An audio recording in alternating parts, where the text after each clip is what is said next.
E já no plenário, a presença do nosso presidente Rodrigo Pacheco. Quero, em primeiro lugar, saudar Vossa Excelência, senhor presidente, e fico muito feliz da circunstância fazer com que toda a bancada maranhense no Senado esteja aqui presente. Vossa Excelência na presidência, a senadora Elisiane e a senadora Ana Paula, que amanhã assume em caráter definitivo. Quero saudar o presidente Rodrigo Pacheco, já presente aqui, em breve vai assumir os trabalhos. Cumprimentar meus colegas do Senado, meus colegas da Câmara, congressistas que somos. Cumprimentar todas as senhoras e senhores, e especialmente, claro, aqueles do Maranhão, do meu estado. E são muitos aqui, líderes políticos, prefeitos, deputados, vice-prefeitos, vereadores, líderes de um modo geral. Saúdo a presença entre nós do presidente do Tribunal Superior do Trabalho, ministro Lélio, muito obrigado, assim como também o presidente do Superior Tribunal Militar, que aqui está. Saúdo também o Ministério Público Federal, o senhor pode, inclusive, o Ministério Público Federal, a procuradores aqui, todas as senhoras e senhores. E, em nome da minha família, cumprimentar a Dani, que ali está, mais uma vez e sempre, ao meu lado. Senhor presidente, há um poeta que não é maranhense, mas é muito conhecido, chamado Manuel de Barros. E ele fala que o olho vê, a memória revê, e nós precisamos, com a imaginação, transver.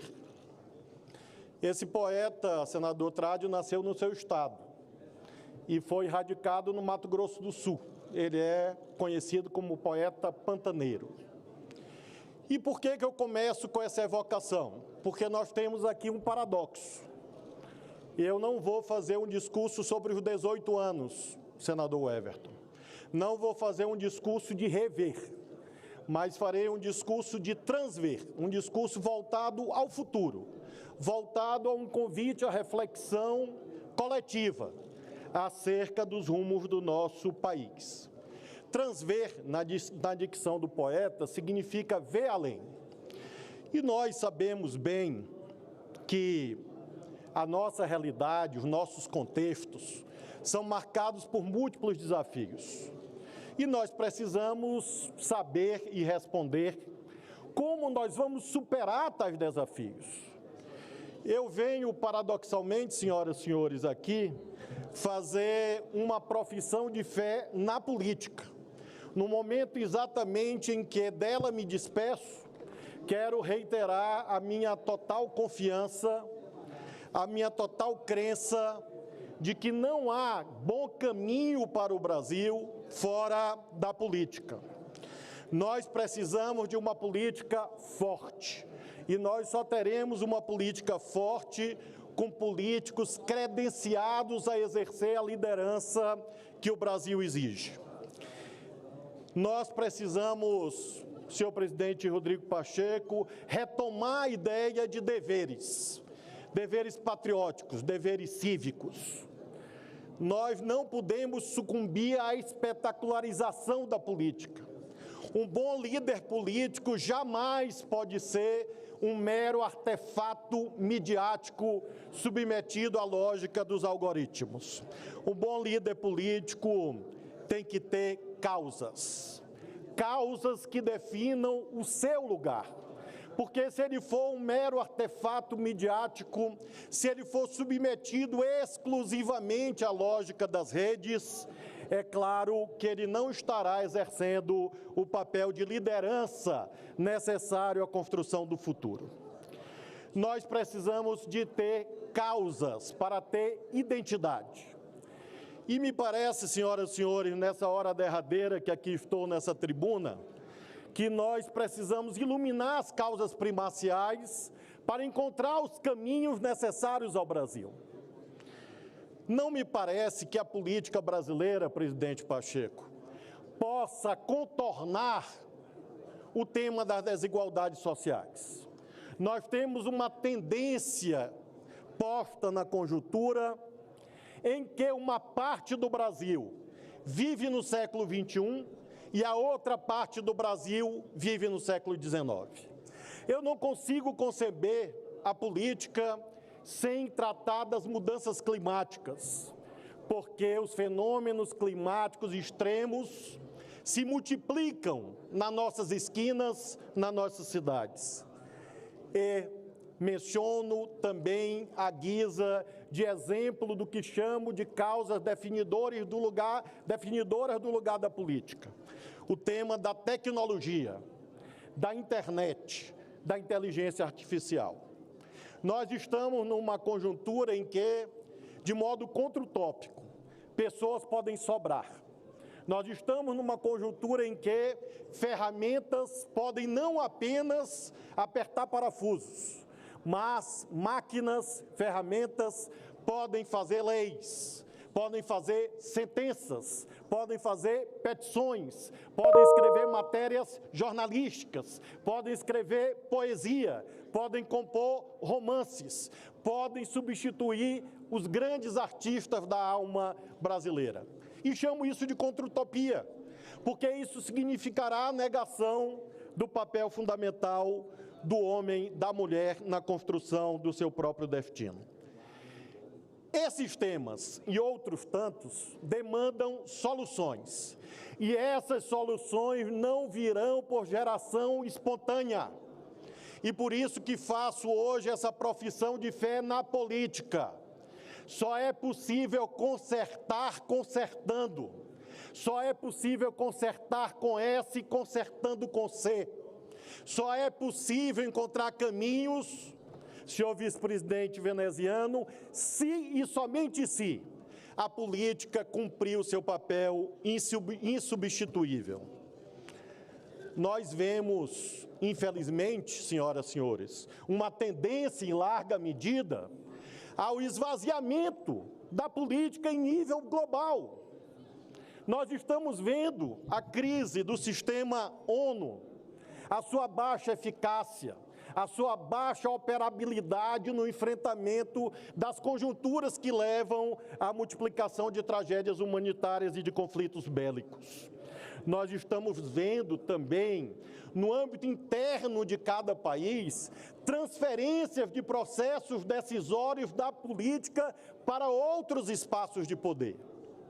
E aqui me refiro a um tema muito especial, um tema nodal, eu diria, repetido tantas e tantas vezes nesta tribuna, chamado de judicialização da política. Amigos, amigas, eu estou indo para outra arena pública, para outro espaço de atuação. Mas, nunca esqueçamos, a lógica do equilíbrio funcional entre os três poderes depende da atuação concertada e do que se passa em cada um deles, não de per si, não de modo isolado, mas sim num equilíbrio dinâmico que seja objeto de constante ajustamento e diálogo. Vejam, quem são os maiores proponentes de ações diretas de inconstitucionalidade? São os partidos políticos, que levam ao Supremo, como se fosse uma terceira casa legislativa, temas que foram deliberados no Parlamento. E isto está se dando desde 1989, não é de agora. Portanto, quando o Supremo Tribunal Federal decide uma demanda proposta por um partido, ele está cumprindo um dever de responder a uma demanda vinda exatamente da política. E é, portanto, fundamental que nós consigamos enxergar que essa transferência de decisões para outros âmbitos não se dá por uma apropriação unilateral deles, e sim, muitas vezes, em razão de fenômenos mais amplos. Vejam, senhoras e senhores, a suposta dualidade entre saber técnico e saber político. Quantas e quantas vezes o Congresso Nacional erigiu esferas de poder como supostamente superiores por serem apolíticas. E por isso mesmo, fizeram na prática tais decisões uma hierarquia entre saber técnico e saber político. nós precisamos, senhoras e senhores, creio eu, como cidadãos, cidadãs, valorizar sempre a soberania popular. Claro, o saber técnico é essencial para a definição das políticas públicas, mas ele não nega, ele não exclui e ele não pode estar no escalão superior ao saber inerente da atividade política. Eu sempre me perguntei nesses 18 anos, senhoras senadoras e senadores, afinal, o político é especialista em quê? O político é um técnico em quê? E cheguei à conclusão, nesta hora, depois de todos esses mandatos exercidos, que o político é essencial porque ele é o técnico especialista em democracia. Ele pode até ser um mau político, e infelizmente usar, como há em toda profissão, mas ele tem que se submeter ao escrutínio popular. Ele tem que visitar os bairros, as cidades, as comunidades. Ele tem que fazer campanha eleitoral. E ao passar por esse crivo sagrado da democracia, é claro que ele deve ser reconhecido como um ator essencial no arbitramento dos direitos e das políticas públicas. É preciso, contudo, ao reconhecer essa centralidade da política, está à altura do desafio. E eu, caminhando para o final desse pronunciamento de despedida, digo a todos os meus concidadãos, concidadãs e a todos os brasileiros e brasileiras que eu procurei sempre estar à altura desses desafios. Em primeiro lugar, tendo coragem para me posicionar nas horas, inclusive de dificuldade. E às vezes isso não é adequadamente compreendido no momento em que há essa mudança de papel. Evidentemente, o líder político é protagonista. O líder político tem nitidez, tem não só o direito, como tem o dever de ser protagonista dos debates públicos na sociedade. E para isso é preciso ter coragem. E eu tenho muita alegria de, nessa tribuna, dizer que errando ou acertando, como todo mundo erra e acerta, sempre tive posições claras. Em segundo lugar, é preciso ter humildade. O exercício da política demanda humildade para lidar com a controvérsia, para lidar com quem pensa diferente e para entender que seu poder é, de modo inevitável, transitório e submetido à sua excelência, o eleitor, a eleitora. E, finalmente, é preciso ter coração. A política, para ser feita com valores, é preciso ter coragem, é preciso ter humildade e é preciso ter sentimento. Sentimento, inclusive, para na hora mais difícil, entender que o dinheiro público não é para você se servir, é para servir ao outro, tal como Jesus Cristo, que se ajoelhou aos pés dos apóstolos para lavá-lo. Senhoras e senhores, eu encerro esse capítulo da minha vida, encerro o capítulo da política partidária. Com tranquilidade, com serenidade, presidente, com muita gratidão, mas, claro, com uma nota de lamento, na medida em que sei bem a centralidade da política, como estou demonstrando mais uma vez e sempre ao falar do futuro da nossa pátria, no qual tem um papel nodal a política como formatadora de projetos emancipatórios e de melhoria da qualidade de vida da população. Fiz questão dessa profissão de fé para dizer às senhoras e os senhores que no Supremo Tribunal Federal, onde estarei nas próximas 48 horas, terei coerência com essa visão que aqui manifesto. E as senhoras e os senhores, a começar de Vossa Excelência, ilustre presidente, os líderes, podem ter certeza da minha mais absoluta deferência aos poderes políticos do Estado. E essa deferência se manifestando, inclusive e sobretudo, pela capacidade de ouvir, de promover o bom diálogo institucional, para que nós possamos encontrar o modo pelo qual a harmonia entre os poderes vai se concretizar. Esperem de mim imparcialidade e isenção. Esperem de mim fiel cumprimento à Constituição e à lei. Nunca esperem de mim prevaricação. Nunca esperem de mim não cumprir os meus deveres legais, mas sempre com lhaneza no trato, com capacidade de compreender o outro, porque um bom juiz fala muito pouco e ouve muito.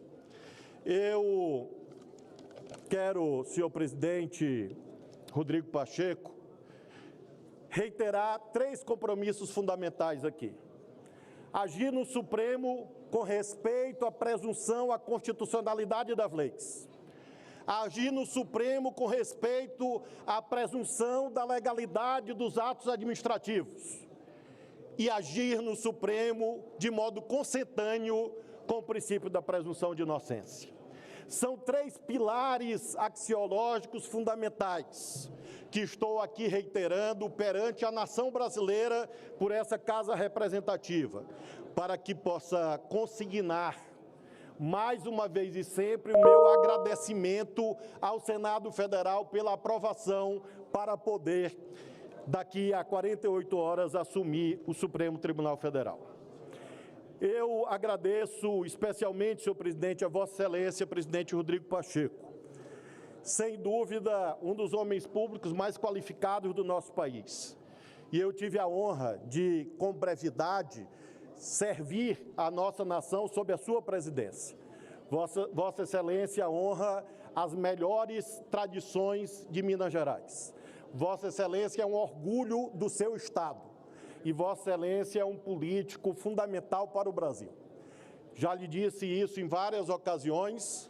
O conheci por intermédio do deputado Rubem Júnior, nosso amigo em comum, e tudo quanto ele disse há alguns anos atrás eu pude experimentar sob a presidência de Vossa Excelência. Desejo boa sorte e proteção de Deus a todos e todas. Desejo perseverança. O bem sempre vence o mal, a luz sempre vence as trevas, ainda que assim não pareça.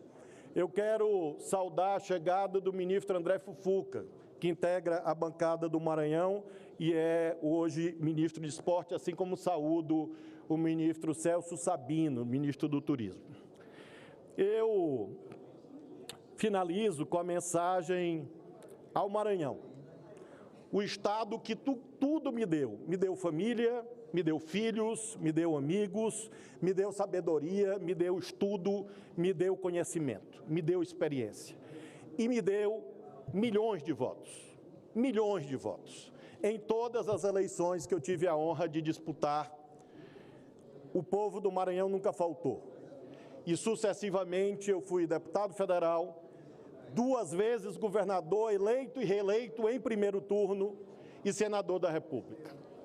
Somando a estas alturas, imagino que dê mais de 5, 6 milhões de votos obtidos em várias eleições. E por isso mesmo eu não posso deixar de abraçar mais uma vez e sempre o meu Estado.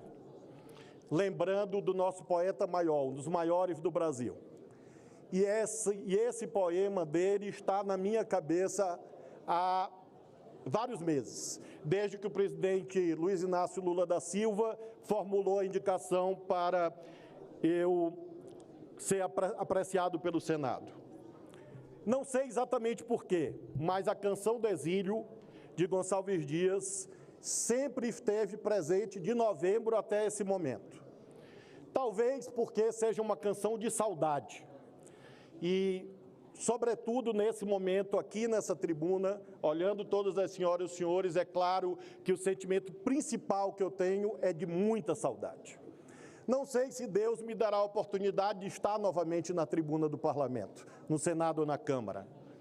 Eu tenho me animado muito acompanhado a eleição dos Estados Unidos, porque os 2 contendores têm cerca de 80 anos. Então, quem sabe, após a aposentadoria, em algum momento, se Deus me der vida e saúde, eu possa aqui estar.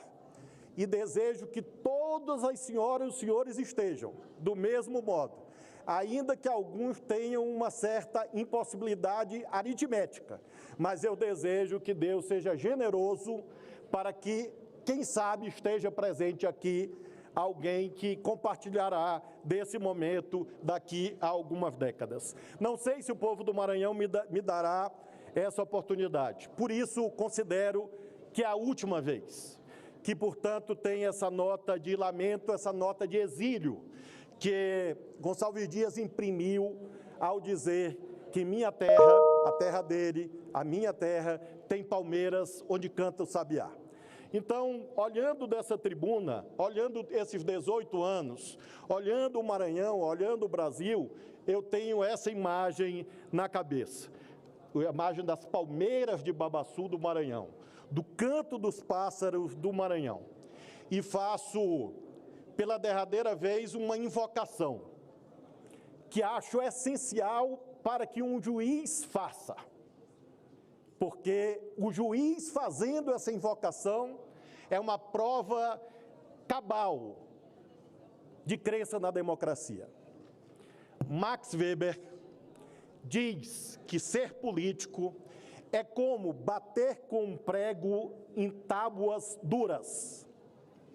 E ele diz que a experiência histórica confirma, a experiência histórica ensina que só é possível, só se consegue alcançar conquistas, só se consegue alcançar o possível sonhando com o impossível.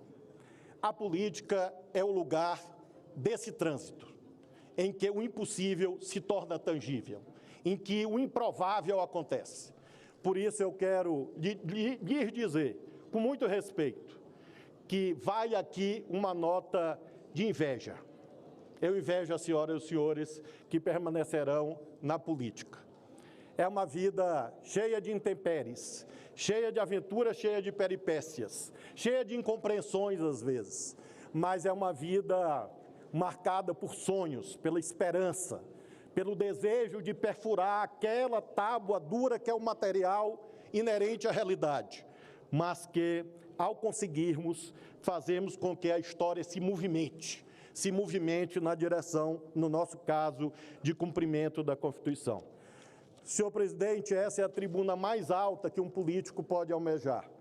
E do alto da tribuna do Congresso Nacional, do alto da tribuna do Senado, eu me coloco mais uma vez e sempre como um servidor da população. 35 anos de serviço público. E nunca estar no alto significou para mim estar longe. Nunca estar no alto de uma tribuna como essa significou privilégio, significou ânsia de poder, significou negação do direito do outro. Eu agradeço a todos e todas pela gentileza da presença, agradeço a todos que colaboraram comigo e agradeço também aos meus adversários. Eu não seria o que sou sem ter enfrentado tantos adversários. Se considerem todos eles também integrantes do meu patrimônio de gratidão. Eu estarei sempre à disposição da nossa pátria, à disposição do Senado. Boa sorte às senhoras e senhores. Viva a política, viva o Senado. Presidente. Obrigado, senador Flávio Dino. Nós temos